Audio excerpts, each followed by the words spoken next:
All right, you grasshoppers, the handsome stud man, Mark Puttenvink, is back with us. How's your weekend? How did you watch the Super Bowl yesterday? No, you know what? For personal reasons, I boycotted the NFL this year. I'll just leave it at that. Yeah. And plus, I'm a Jets fan, so it's pretty easy to do. Yeah, I know.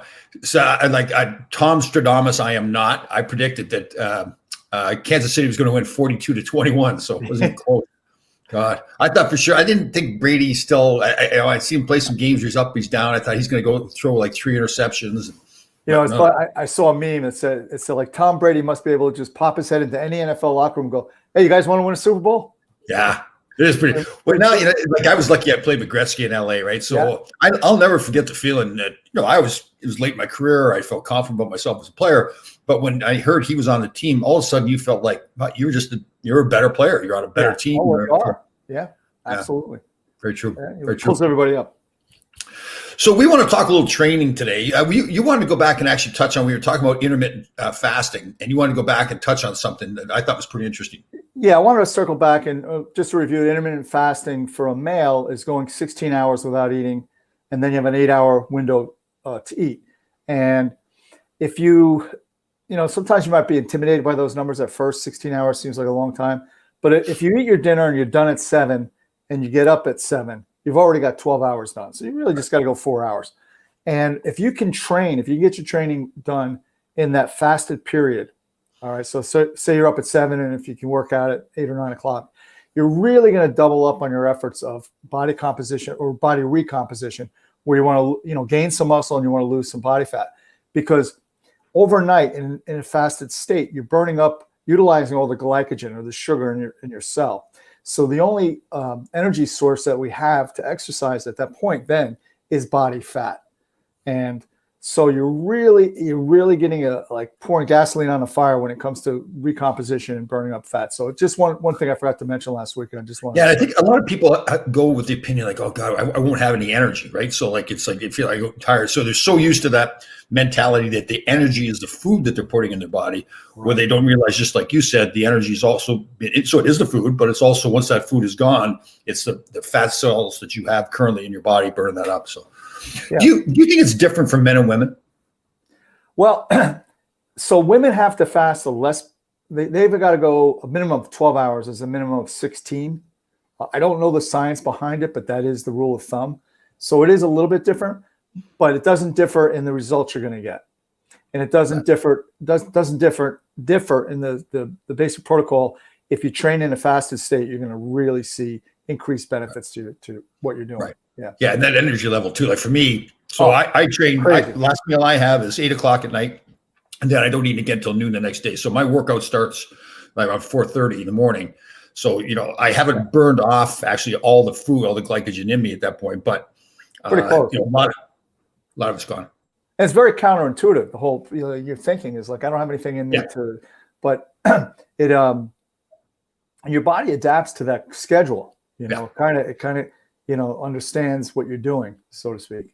Yeah. So like, remember, I think we touched on this too. So yeah, I think you're right. We've been conditioned now. Like the old theory was that you constantly got to be putting food into your body to keep the metabolism going. And then we see all the commercials on TV for food and how great it tastes and everything. That's really not why food is there, right? Food is nourishment. It's really not supposed to be. Now, again, that doesn't mean you can't enjoy food while you're doing all this stuff. You can still, have tasty foods. Oh, absolutely. Yeah. So the basic, science, I don't want to say scientific, biological reason we eat, 2 reasons: energy and cellular repair. That's the only really 2 reasons we need to eat. But it is a social thing. We all enjoy certain foods, and if you do the intermittent fasting and you do have like 1 day a week that you say, because I know a lot of guys will go like 5 days intermittent fasting, then Saturday, Sunday they just kind of throw it to the wind. But what happens is you think you're throwing it to the wind, but you're really not interested in reaching for that pizza and everything else, because you've been doing it so long that it's not there. It's kind of removed. Yeah, I know. I had this thing years ago. I've been good. It hasn't happened the last couple of years probably. But like every 3 months on clockwork, just like clockwork, I would have the urge to have Kentucky Fried Chicken. Yeah. Now, I wouldn't have to be near the Kentucky Fried Chicken. I wouldn't have to smell it or anything. I would just want Kentucky Fried Chicken. And of course, I couldn't just go get like a 3-piece meal. I'd have to get like the 20-piece bucket. Right. And I would eat chicken for like a week. Get it out of your system. Oh, but then at the end of the week, all the sugar and everything just felt awful, right? Yeah. And I say, I'm never doing that again. 3 months later, there I was again. Since I really retrained my mind and how I look at fitness, my diet, the intermittent fasting, it doesn't even pop into my head anymore to eat Kentucky Fried Chicken. Yeah. Yeah, it kind of does. So we've all seen, or most of us have seen that movie where the guy ate nothing but McDonald's 3 days a week, 3 times a day. What was it called? Super Feed Me or Super Size Me? Super Size Me.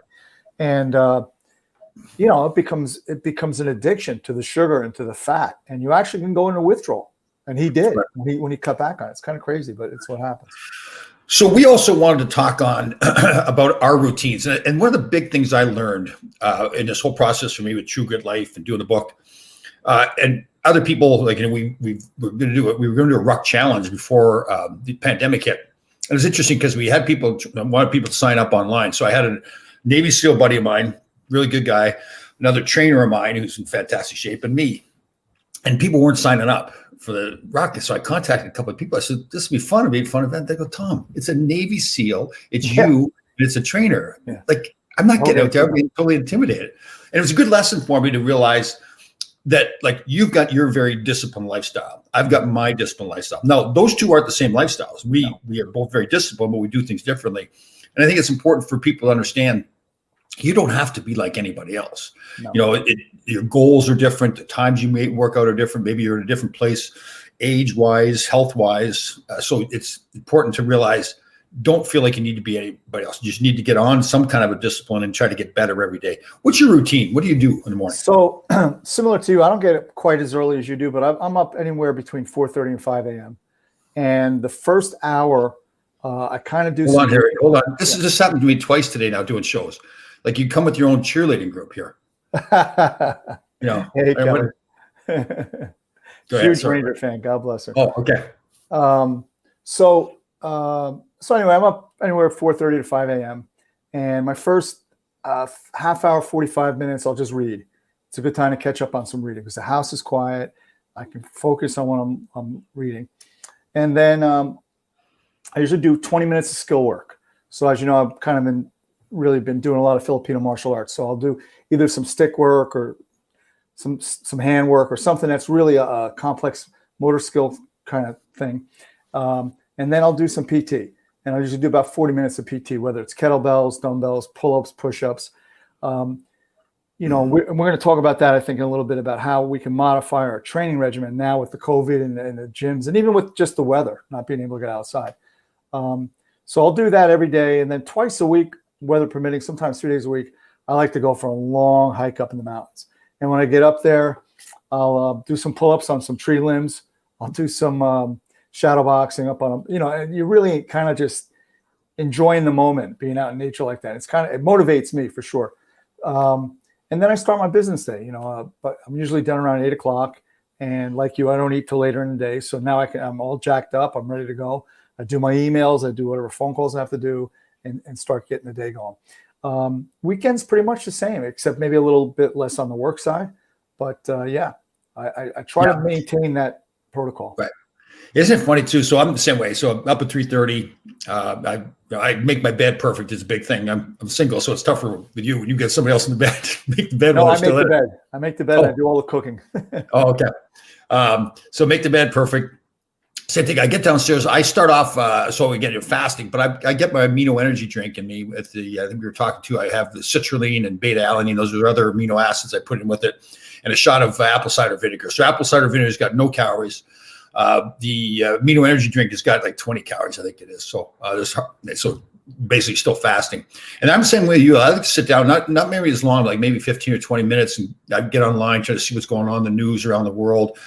See what's happening. And I'm out the door. I had been doing a longer march. I call it a march. So again, in my world, we're always trying to get the most out of everything we do. So my walk becomes a march because you're trying to get the most out of every stride. So in the past, I had been going for a longer march, like a 45-minute march right at 4 o'clock. But with my gym now, it's open at 6 o'clock. So everybody starts coming in and they got to put the mask on. So I try to get there. The owner's giving me a key. So I get there about 4:15, 4:30. And so I don't have to wear the mask. None else is there. And then I go for a longer march after that. But I'm the same as you. I don't go for the hike. I go for a march at this beautiful place. It's called Todd's Point in Greenwich. It's beach and water and everything. And it's really like, and I think you're the same way as me too. It's both with the workouts and with the running or marching, whichever you're doing. It's really like it's like, it's going to sound strange saying it this way. It's kind of a spiritual thing almost too, Absolutely. right? It's like Absolutely. you're doing something. Yeah. You know, I grew up pretty close to where I live, and in my youth, I was in the woods all the time, camping, hiking, and all that kind of stuff. And over, you know, as I got older and got married, had kids and stuff, I kind of got away from it. And now I'm really, the past couple of years, back in the woods, and I really enjoy it. Periodically, we get a group of guys, we go up there, and we climb up to the top of the hill, we make our own way up, and we'll get a fire going, and we'll do some training, we'll do some sparring, and it really recharges your batteries, and it makes you really appreciate, it makes you humble, because you realize you're pretty small and nature's overwhelming, because you realize the beauty you're looking at and just the feeling you get being out there. And it's that is true. When I go, I should post more pictures, because I'm out by the water, by the ocean, looking at the Long Island Sound and out, you know, as far as can east. And I take a lot of pictures when the sun's coming up, and it really is kind of like, you think to yourself, yeah, look at the ocean, and you can't, the ocean is as far as you can see it, right? And the sun's coming up and the colors in the sky and the whole bit. Yeah. And it really does kind of, like I you know, it's funny, the pandemic has done a lot of bad things, obviously, but that's one thing for me. It's really made me take notice of things around me a little bit more, like get outside and really notice the stuff that I probably take a lot for granted. Yeah. And then, you know, the other thing, Tom, that I think we talked about a while ago is that the continuing to learn. And so part of that my protocol in the morning, or my regimen, or whatever you want to call it, is the reading, because, you know, my dad, God bless him, may he rest, but he was sharp as a tack right to the bitter end. He died when he was 89 years of age, but he was an engineer as a profession, but he always, right through life, read, always did the all kind of word jumbles and mathematical, I don't even know what it is, like, because math and I don't get along, but he did a lot of math stuff. Yeah. And your brain's a muscle, and you have to exercise it. And I think what happens a lot of times that, you know, especially if you've been, you know, educated and you went through college and maybe you got your master's degree, you reach a point where you go, you know, I'm done with books, I just want to chill. But if you continue to kind of like just keep learning, and one of the great things about this new passion of mine, Filipino martial arts, it's very in-depth. So there's so many different platforms or systems you have to learn, because you have to learn free hands, you have to learn knife, you have to learn sword, you have to learn the staff. You're constantly learning a new skill set. And there's something called neuroplasticity, which is really creating new connections in your brain. So like when we learn how to do something, when we learn a skill set, you have, I don't want to get too scientific here because I'm not a scientist, but you have an axon and a neuron. And I think the axon, or the neuron fires the axon, and then it goes to the muscle, and the muscle contracts in a certain pattern. So you have literally in your body billions of these connections. But when you do something repetitively, a new skill set, your brain has a fatty chemical called, I think it's myelin, and it's called myelination. So if you can imagine this is the connection, it starts to get thicker and thicker with this fatty, and it's called myelination. And the thicker that fat gets, the less you have to think about doing that skill. It's ingrained. So think about, like, you know, just for hockey, for instance, everybody struggles with a good backhand, right? Good backhand sauce pass to make a 20-foot pass, tape to tape. But if you go on the ice all summer with your buddy and you practice and you practice and you practice, after a while, you don't even have to look. You know he's there, it's on his tape. And that's that myelination. That's an interesting way you describe that, because I think we talked about it. Like, I've trained myself now when I'm in the gym. If I want to do a set of 12 reps, so I'll try to pick a weight that I know, like around the 8th or 9th rep, I'm going to get tired. My body is naturally going to be saying to me, okay, Tom, you're tired. You need to stop. And then just to concentrate on, no, just get the 9th and just get the 10th. Don't worry about the 12. Worry about the 9, the 10, the 11 to get there.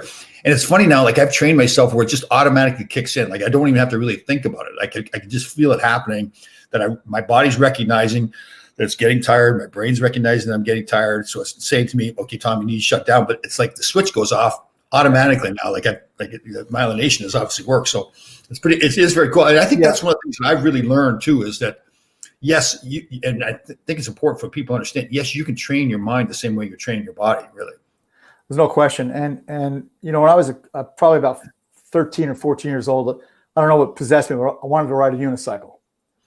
So my parents bought me a unicycle, and I all on my own. So what I would do is Mark, you're the only man I know that ever wanted to ride a unicycle. I'm an odd guy. What can I tell you? So I would start off. I would lean up against the back of my father's car, and go about 3 yards and fall, or less, 3 feet and fall. Right. And then the next day, 4 feet and fall. Next day, 5. And all of a sudden, after a period of time, I'm going down the middle of the street going, oh, wow, I'm doing this. To the point I used to deliver newspapers on a unicycle, throwing the papers all over the place. That's cool. Yeah, it was cool. We got to get a video of that. Is there any video of that? Tom, I'm a little bit older than you. There's no video back then. I might have a painting of it, an oil painting possibly. That's funny. But, all right, so let's say we got somebody that's sitting at home, the pandemic, when the 11th month, things are tight financially, people are down, like depressed and all that kinds of stuff.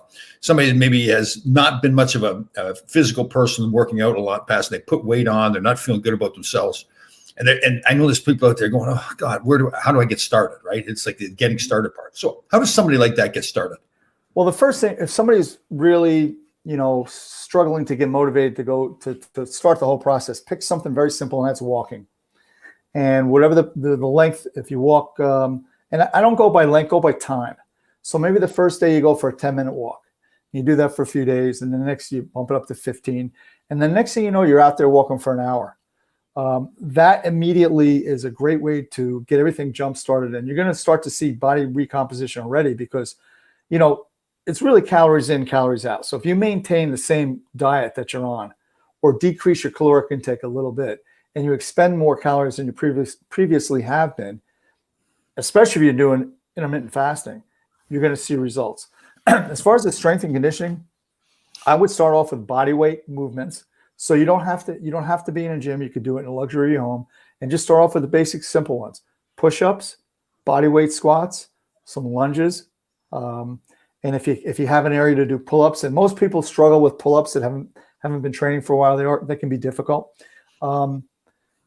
Sounds crazy. Get underneath your dinner table, latch on, and just pull up as far as you can. And the same thing. It's a unicycle. So today I can only get here for 5 reps.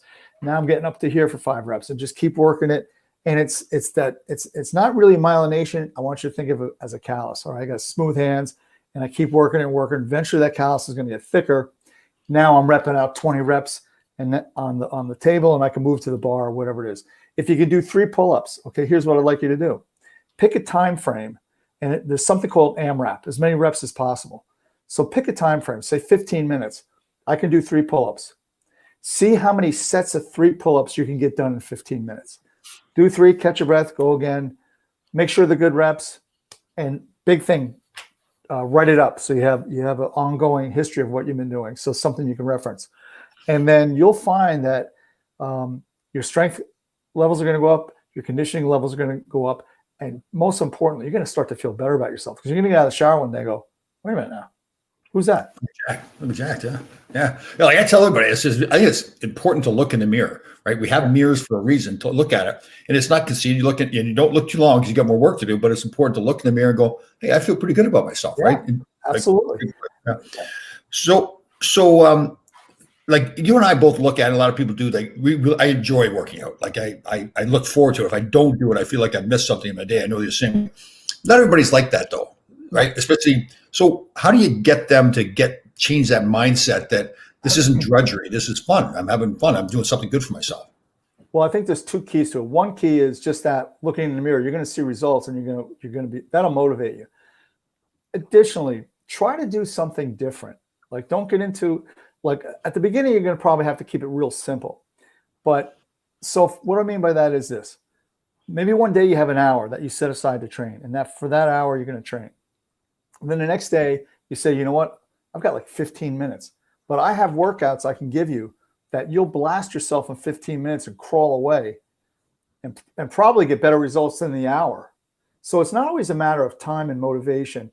It's a matter of keeping it different and inspiring, So that's why I go for my hikes. That's why you go for your march. That's why, like I do some skill work. And I'm fortunate enough to still get on the ice every once in a while, even in the COVID, and skate. And I still enjoy that. Even, I don't play, obviously, but just get on the ice and coach and skate around and have fun with it. but find things that you enjoy. You don't always have to be doing resistance work. You can do some cardio, learn a new skill set. There's so many online. You go to YouTube, you can punch up anything, put in boxing, put in whatever. There's free content. There's tons of it. There's so many fun things you do. Like when I go to during the summer, I was at the beach marching, and there's big rocks by the side of the road. So I went over and just started throwing the rocks around, right? Yeah. I mean, there's always some way to find yourself and like you said, something different. Don't feel like you have to do the same thing all the time, right? Like, Tom, about, I don't know, probably 15 years ago, I had one summer, probably 6 or 8 professional fighters training with me. So twice a week, we'd go down to Montclair State University here in New Jersey, and we'd go back out by the soccer field, and we do a dynamic warm up on the track and all that kind of stuff. And what I did was each fighter, I would find a boulder in the woods, and I'd say, Tom, you're a big man. This is your boulder. And then I had may he rest Oscar Diaz, because he fought at like 147. Here's your boulder. And what we would do is we'd go across the soccer field, first doing trunk tosses this way, trunk tosses that way, sure. And then overhead, underhead, all kinds of different stuff. And it was fun. The guys are with each other, busting each other's chops. You know how it is. And they got an incredible workout. I had one kid, a hockey player, that I'm not lying. I trained him nothing but with his own boulder all summer. He even painted it, put a face on it. He had to get new jeans. His legs got that much bigger. He had to buy new jeans. Yeah. We did thousands of squats and thousands of turns and thousands of lunges with that rock. And like I told you last week, I got frustrated. I couldn't get to the gym. I went in the woods, found a log, screwed in some door handles from Home Depot, and I was doing cleans and presses and trunk turns and everything like that with it. Let's talk diet a little bit. So, and I've learned a lot. I was like that old school guy that calories are calories, right? I mean, you're working out, work out a lot, want to eat cheeseburgers, whatever it is. And I think maybe that's true when you're younger, you can get away with a little bit more. But as you get older, I think that diet is really important, right? And again, just like we talked with the workouts, you and I are very disciplined with our diets, the fasting and everything, but not everybody has to be to the same level that we're at. Like, don't feel like your diet now on top of the workouts has to be drudgery as well, or that all your food is bland and tasteless. That doesn't have to be that way at all, correct? Not at all, no. So as it relates to nutrition and exercise, I heard a doctor a while when COVID first hit, he said that 80% of clinical or critical illness can be prevented by lifestyle changes. 80%, and that's an incredible. When you wrap your brain around that, that's incredible. So again, everything so if I had an oil tanker and I'm going in the wrong direction, I'm not just going to turn that thing around. It's going to be incremental turns, and it's the same thing in your lifestyle. So start off incrementally with your training, with your nutrition, and with your diet. I always like to say, if I come to your house and you let me go through your kitchen and you get out a big garbage bag, you're probably not going to have much left in the cupboard. If you look at the ingredients and there's more than 2 to 3 ingredients, throw it out. If it looks like a high school science project, by all means, throw it out. And one of the hidden ingredients in just about everything we eat is high fructose corn syrup, which is proven to be carcinogenic, causes prediabetes, that leads to diabetes. It's just a terrible product. And there's a whole history of how that came to be. As always, it's about money. It's a very cheap way to sweeten product. Right. Same thing with salt too. Like you look at canned soups. I mean, the sodium in the canned soup. Like I've learned, I roast up my vegetables now. I get like carrots, celery, peppers, onion, garlic. Roast them up, take them out of the pan, put them in the blender, and put it back. You have to add a little bit of water if you want, and that really becomes my broth for my soup now. It's really easy to make soup. It's not labor intensive. Like if you want to have chicken noodle soup, you cut up some chicken, obviously put it in. I put chickpea pasta in with that. And now I may add a little bit of salt just for taste, but now I've cut the sodium way back compared to like a can of soup, right? I mean, salt in and of itself. So regular table salt, we do need some because of the iodine. And then the Himalayan or the sea salts are great because they have they're very beneficial as well. Hold on, let me interrupt you there 1 second. So the Himalayan sea salt, so I use that pink Himalayan sea salt. That is a lot healthier than regular salt. It's healthier, but you still need a little bit of table salt in your diet because of the iodine. Okay. Because the sea salt does not have the iodine. So shopping is really important. So here's 2 thoughts. Shop the perimeter of the store because that's where all the fresh meats and all the fresh vegetables and fruits are.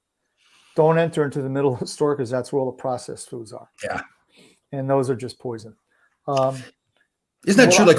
Like there's so many of the prepared foods out there, like soup is an example. Yeah. That you don't have to, and it's really not that much more labor intensive to make your own soup, right? I mean, I think we just get stuck. We're supposed to buy soup in a can. Well, no, there's lots of other ways to have your own soup, right? There are easier ways to get things done if you're compressed on time. Yeah. So if I came home, like there are some nights where I got to go to work and so I don't have time to make a big dinner. I'll make an omelet or a frittata for both, Beth and I, and then that's it. So it's nutritious. I'll put some avocado in there. You got healthy fats and stuff like that. So what I do is maybe a little bit crazy, but I shop every day. I don't go to the store and make one big food shopping because I find that you tend to overbuy. Right. So when I go to the store, I know I need chicken tonight. I need kale, and I need sweet potatoes. Boom, boom, boom, out the door.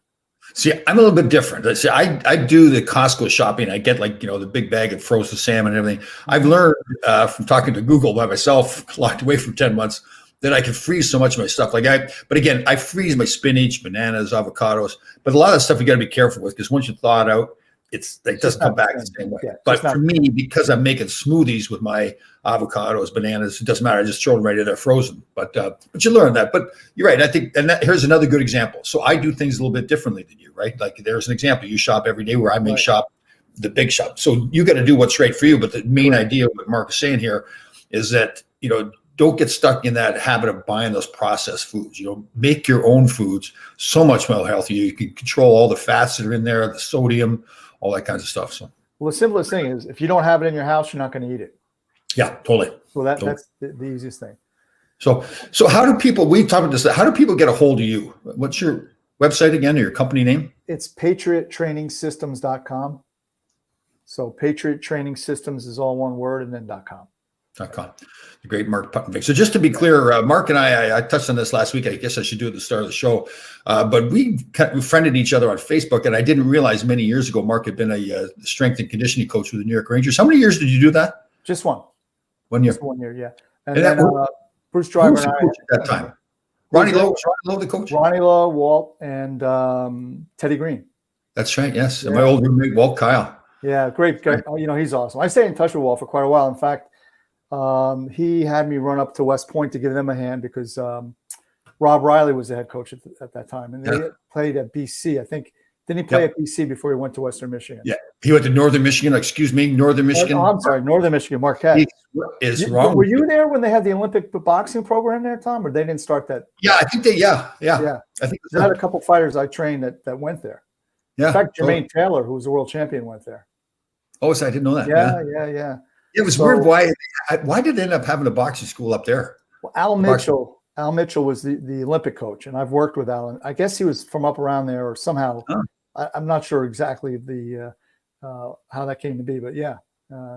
So it's great. Walt Kyle was. A lot of people may not know Walt, but Walt coached in the American League a little bit. Coached junior. It's just a coach with the Anaheim Rangers. Somebody else, but he was a great friend of mine. His younger brother, so my sophomore year at Northern Michigan University, his younger brother, John, came in there. And Walt, so I think then the next year, Walt was at Boston College, transferred to Northern Michigan. So he had to sit out a year, my junior year. And then my senior year, we were all teammates together. And Walt and John and I all lived together. And they had a car that their father had given them. So we were all going to take turns. We were driving to practice together. We were supposed to be going to class together, but there wasn't much of that. But we had a deal that we would take turns who's filling up the car with gas, right? Simple. Walt would go one time, I'd go next. John. We were so stubborn, though, one time. I believe it was Walt's turn to fill the car up. And we drove it until he ran out of gas. So we're sitting in Northern Michigan with snow and everything like that. And we're not that far from the gas station. It must be like a quarter of a mile. But nobody would get out of the car. We must have sat there for hours. We were all so stubborn. I think we finally just started laughing. Think of what the culture shock. Like, I had some fighters from Bed-Stuy, Brooklyn, that went to Northern Michigan. Yeah. Oh God. And the culture shock. And I don't know who was coaching there then. I don't think it was Walt, but he had the boxing team go on the ice. Oh. They're floundering around and all this kind of stuff. Oh. So one of the fighters, Sean George, who's a very good friend of mine. He's a trainer now. He's a very, very accomplished fighter. I took him down to the rink here in New Jersey, and he was slick because he kind of took a digger, But when he went down, he went right into a push-up position, just started jacking him out like it was meant to be, you know. Yeah. That's good. That's good. Well, All right. So one more time, patriottraining.com is your patriottrainingsystems.com. patriottrainingsystems.com. Great guy. Mark's done it all. He's trained UFC fighters. He's trained Navy SEALs, hockey players, everything. And he can train, and he currently trains mothers at home too. So it's he's got the wide range of capabilities. So great to see you again, bud. Always, Tom. See you, everybody.